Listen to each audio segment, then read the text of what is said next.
For 3 long weeks, this man and I have not been able to do this show because it was preempted on ESPN2 by various sports events. So for 3 weeks, I have stored up opinions for this man. I am about to unleash. He had better be ready. You're not supposed to make me laugh. Am I really supposed to be worried about you? Yes, you are. Here we go. It's now FOP, that's friend of the program, Jerry Ferrara. Die-hard All Things Knicks, starring in the All Things New York, excuse me, starring in the Entourage movie. Thanks so much for joining us. I'm sorry, I haven't recovered from the back yet. Just watching some of those highlights, it just hurt my soul. Either has this guy. That's why he's just quiet over there. Let's talk about your Knicks, because we talked about... You know what? I can just leave now, because I don't think I'm going to get a word in edgewise between No, Go ahead and talk, Skip. Yeah. Just don't irritate me. Yeah, I'm about to. Listen, Skip already won. We talked about his Spurs. Your Knicks. Let's talk about what they did or didn't do, for that matter. And I really want to hear what you have to say, because I missed you guys being away so long. So much has happened, and now you're back. But look, I'm being a little foolish because I'm very, very excited because I think we could win more than 17 games with this team. I'm actually contemplating. Stephen A., you should come. I want to go to the Knicks-Lakers Summer League game after this, because I think that's the biggest, best matchup we're going to get. When is it? 2 p.m. today. 2 p.m. today? We go right from here. Got a private jet to go to Vegas? Well, maybe one of our friends who's watching, somebody reach out, give us a lift. Maybe. In and out, see D'Angelo versus Kristaps. I would do that. I'd do that if you had a private jet. He's won me over. He's won me over. He has? He has. At 7 feet 3 inches tall? Here's my issue with the pick, okay? If he turns out to be an 11-5 guy, which would be a very nice NBA career, I still think it's going to be a disappointment. There's so much hype now around him being Dirk, which is almost impossible to live up to that. I think if he has a solid career, it's still never going to be enough. And that's what concerns me the most. I love the Jerry and Grant move. We actually, and again, I'm getting caught up in the summer league stuff. It looks like my pickup game at times, but he looks good in the summer league. Go ahead, Skip. Well, Porzingis looks good in summer league. Yeah, he looks fantastic. You're going to hang your hat and Phil Jackson's hat on Porzingis in the summer league, where, to my eye, as I watch him in summer league, he can't get any inside position on anybody because he weighs like 165 pounds. He did get back down quite a few times. He's going to have to put some weight on, but I think that... Protein shakes. More than that. We're going to have to send him more than that. I'm not hanging my hat on it. I'm hanging my hat on the fact that the Knicks in the East actually have a young team now that is worth watching on an excitement level. Whereas last year we were sold the goods of Calderon and Jason Smith and expecting to make the playoffs with that team. That was never going to happen. We at least have a young team and are hopeful, and we don't have a draft pick next year, so this has to work. It has to. Do you see a highly skilled big man, Mr. Smith, and Porzingis, Kristaps? He's great on Instagram. Is he? He's pretty good. I got to check that out. See, Skip's messing with me, man. Let me be fair. Let me be very clear, because when I went on SportsCenter, that was immediately after the draft. I remember. Came out of vacation.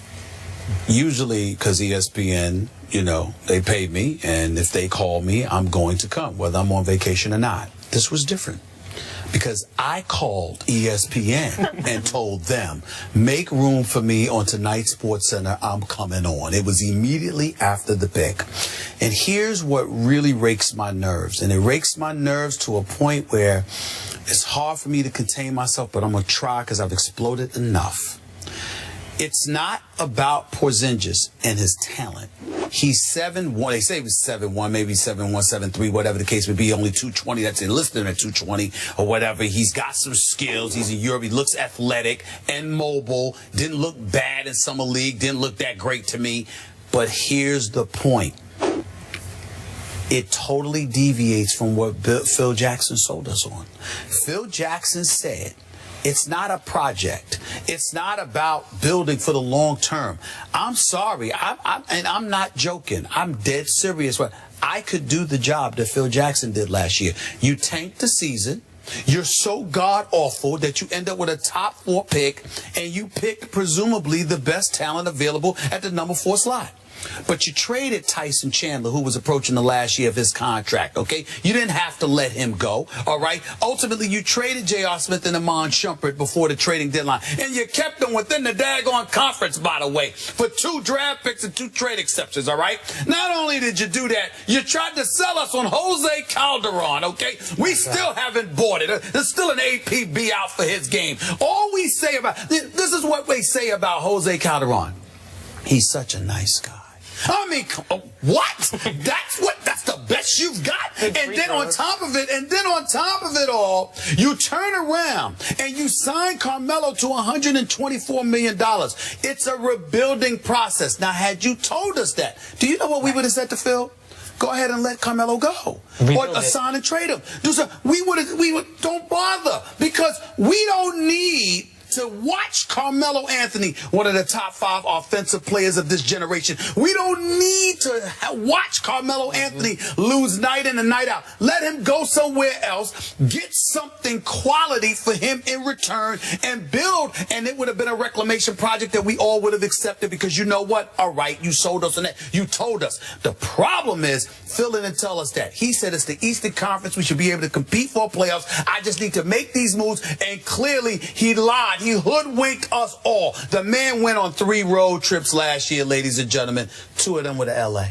Clippers, Lakers. I'm sorry, doesn't he live out here? I do believe he lives out here. That doesn't count as a road trip. That counts as you going home. Other than that, you went to London. The man listen, when you got executives, watch these executives in this league. They're all over the place. They're at Summer League, they're at the games, they travel on the road. Not Phil Jackson. And if you're going to develop, I like Derek Fisher. You know how I feel about Derek Fisher. But if you're going to develop talent, don't you need to have somebody who's experienced as a coach in developing talent, as opposed to somebody who's never coached on any level in his life?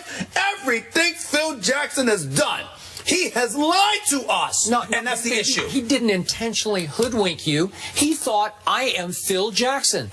I will set up shop in New York City. I will open my arms, and they will come. All the big free agents will come to New York because they'll want to serve me. So he didn't lie to us. No. He lied to himself. He deluded because he's so arrogant, himself. so he deluded himself. Yeah. Either way, he lied, damn it. Let's get technical, Miss Samantha. Right. You lied to yourself, you lied to us. It's all the same to me, because you didn't tell the truth. And in the end, here's what it comes down to. And I'm getting sick and tired of people who cover sports not picking up on this, especially when it comes to the NBA. When you are an executive and you don't recruit in free agency, you are not doing your job. True. Yeah, you can go and draft. We got scouts and player personnel directors for that. The executive is supposed to be the dude that sits there and says, this is what I'm building. Come here. And Phil Jackson clearly is. Robin Lopez. He's not bad. I like Aaron Aflalo. Listen, Robin Lopez is a role player. Aaron Aflalo can play. But listen, Aaron Aflalo, Robin Lopez, and Jerry and Grant. Williams. Listen, Jerry and Grant. Stop it. Jerry and Grant. Listen, Jerry and Grant. Jerry and Grant out of Notre Dame, is a really quality point guard. You don't need a point guard in the triangle. No. Just everywhere you turn, it's just awful. Just awful. There's a bigger problem now that's happening, too, is because clearly free agents want to go to winning teams, as Monroe proved. So if it's another 18-win season... Thank you, Molly, because we lost out on Greg Monroe to Milwaukee, who, by the way, Jason Kidd is doing a hell of a job. Oh, he really is. He is doing a special job. He really, really is. And they had him. Remember, he left the Knicks to go and be the coach of Brooklyn. He was right in your backyard. Everything that's associated with the Knicks, they lose. Okay, Everything. I am sick of talking about the New York Knicks because they bore me now. So let's talk about a team that does not bore me. Your Giants. Because I think they will be a threat to my Dallas Cowboys in the NFC East this year, though they might be missing their best pass rusher because of fireworks. Your thoughts? Well, when I first heard that, I was hoping that it was just something that was maybe going to be over-reported and was a minor thing and there wasn't much going on in the news cycle. And then you start hearing, like, we don't think it's career-threatening, so my radar went up immediately. And then there literally comes into play, like, his career. It's not even so much like as a Giant fan, yes, I want him on the field, but then also on the human level, like, you don't want to see, and I say kid with all due respect because he's younger than me, lose a career because of an accident like that. I do wish that, you know, some of these guys would just realize you just can't do the things that you used to enjoy doing as a kid. It's just a level of you got to put it down and let someone else do it. All right, can we stop with the niceties? He was stupid. I mean, that's just what it comes down to. You got $14.8 million on the table to sign for. Let's light them off. And you're gonna play around with fireworks? Really? You don't know better than that? I have no patience. Look, I am allergic to idiocy. There's a lot of things that we can tolerate. Idiocy shouldn't be one of them. There's certain dudes that deserve to miss a season just because they do something stupid. Just because they do something stupid. Right, but not a career. And that's why I started to feel nervous, because when they start saying career, it won't end his career. No, but I'm saying that was the first. He might not be able to grab as well, but it's just fractured and it's not going to end his career. He's going to play, but he ain't throwing the football. He'll be all right. Yeah. Well, we'll see. We'll see. I have never understood how in this great country of ours we celebrate our independence every 4th of July by lighting small bombs in our hands. I don't really get it, but he did it. That should be in the contract. I always tell you, you shouldn't be in clubs after midnight. That should be in the contract. Skydiving, bungee jumping, motorcycle riding, firecracker popping on the 4th of July. It is idiocy of the highest order. And he comes off to me every time I see him interviewed or I watch him on the sidelines. He's like an overgrown kid, and I don't think he's grown up. Maybe he'll grow up now. Well, listen, here's the embarrassing part. The New York Giants fly from New York to go see you. And they can't get in to see you because your family or whomever it was shielding the Giants from getting in to see you. And you thought hiding for them would elevate your stock? I mean, really? I mean, really? You don't think that they would have something inside of them that says, maybe this is worse than what it appears? Because we want to see you and we can't even see you? Really? You know, you're taking millions from them. And by the way, JPP hasn't been the same in years. He hasn't been what he used to be. After that back injury, it was never the same. He did have a decent amount of stats. No, he's big time. He's a big time talent when healthy. And they need him.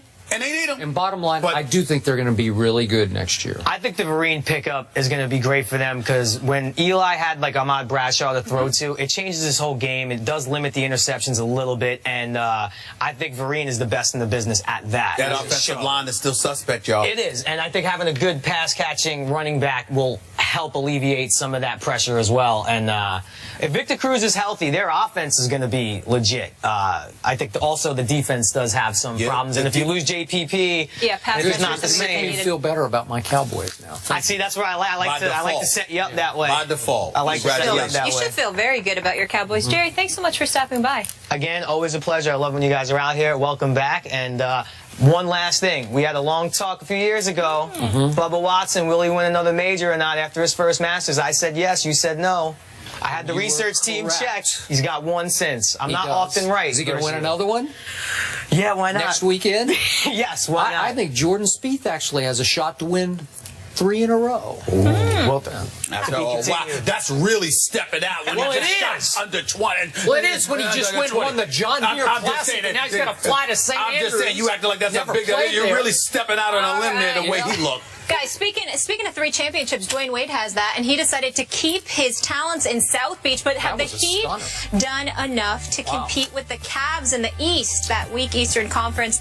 That debate is coming up next.